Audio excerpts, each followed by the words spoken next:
everybody. Welcome to this info session on Fester and Friends, a little organization with a lot of impact that myself and my colleagues that are showing you this have managed to start and run for the last few years. So first and foremost, thank you for being here. Thank you for giving us the time and the space to do this, give you this information. And hopefully by the end of this session, we will learn a little bit about each other. You can learn a little bit about what we do, more importantly, about what's going on in the Congo. I think there's a big black box of information surrounding the area, and hopefully we can just enjoy and celebrate what we've managed to pull off together. So again, thank you for being here. One of the things I want to briefly introduce, and my board of directors can certainly talk more about this as the session goes on, but a question I get asked very often and something I just wanted to address is, how did this project get started? Why were you in the Congo? How did you start this nonprofit? Why the heck are we talking about an orphanage in the Congo right now?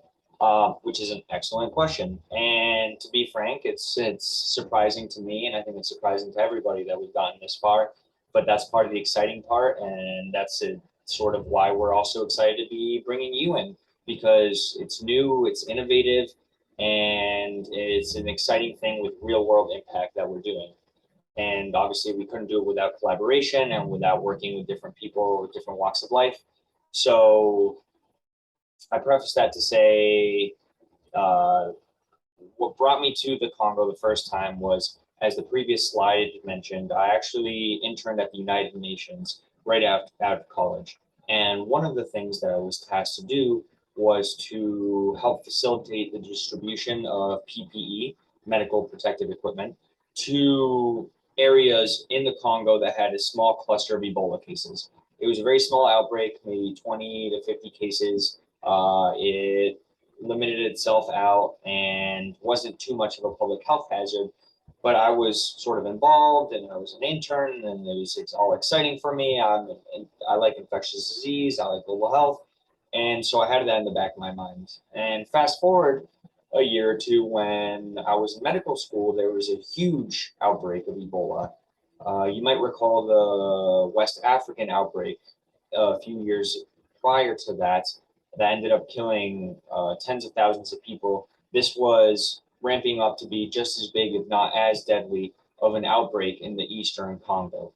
And knowing that I had worked in the Congo and I had some very limited medical knowledge, but I had some experience with public health, global health, systems-based capacity building.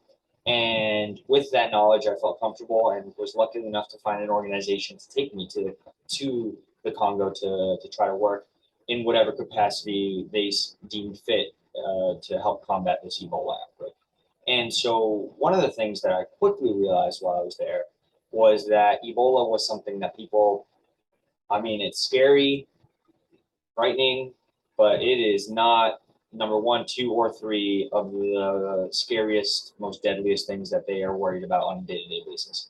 And I quickly learned that one of the things that is, and that certainly continues to be to this day, is violence and insecurity. It's an active war zone, a lot of conflict, a lot of armed rebel groups fighting over land in the region and resources. And one of the people, or the groups of people that get most affected by that, are children. And that is one thing that I learned. The Congo specifically is one of the highest rates of child soldier recruitment in the entire world. And some estimates say that about 60 to 80%, these are UN estimates, 60 to 80% of combatants in the Eastern DRC, where I worked and where we continue to operate to this day, are in fact children. And so this impacted me pretty deeply. I remember one time I was at the Ebola treatment camp, and there was some parents that had passed away. And I asked my colleagues, where are these kids going to go? What does their outlook look like? Are there any shelters, any support? I knew the answer was no. That's just the type of place that this is, unfortunately. But the answer they gave me was even more worrisome and quite frightening, to be honest. It was, hopefully they don't get recruited.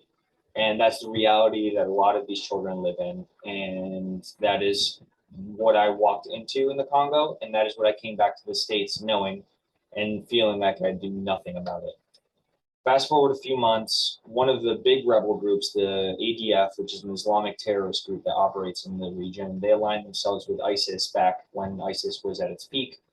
And what they do is they terrorize the communities. They go into these rural villages and essentially, and this might be a little bit hard to hear, but they massacre villages at a time and leave very few survivors, in any, if any, most of which either children for recruitment or women for use as sex slave. And so my colleagues, both the people I lived with, the people I worked with, some of my patients, everyone was calling me, being like, "Nico, the fighting is getting worse. People are dying. Can you please help us? Do something. Don't forget about us." And I'm in Buffalo, New York, trying to learn medicine. I'm just starting my second year of medical school, and I have no idea what to do. And so I did what I thought was best at the time, and I started a little GoFundMe, and that little GoFundMe turned into a bigger GoFundMe, and eventually I started working with some of my contacts there and realized that I could develop something pretty substantial, and that's exactly what we did. So we rented an orphanage, we rented a center, turned it into an orphanage, and have been operating for close to 3 years there at this point. I will leave all of the facts to the rest of the presentation. I just wanted to introduce myself to you just because I know donating and fundraising is a very personal, person to person thing, and you want to know exactly where your money's going to. I know that you trust whoever is giving this presentation right now as they are in front of you, but I wanted to give you my deepest regards and appreciation for even giving us the time and the space to be here and to talk to you. And I'm very hopeful that we can form some sort of collaboration and continue to help these kids and help to rebuild the Congo as best we can, little by little, brick by brick. So thank you once again, and enjoy the rest of the presentation. Thanks.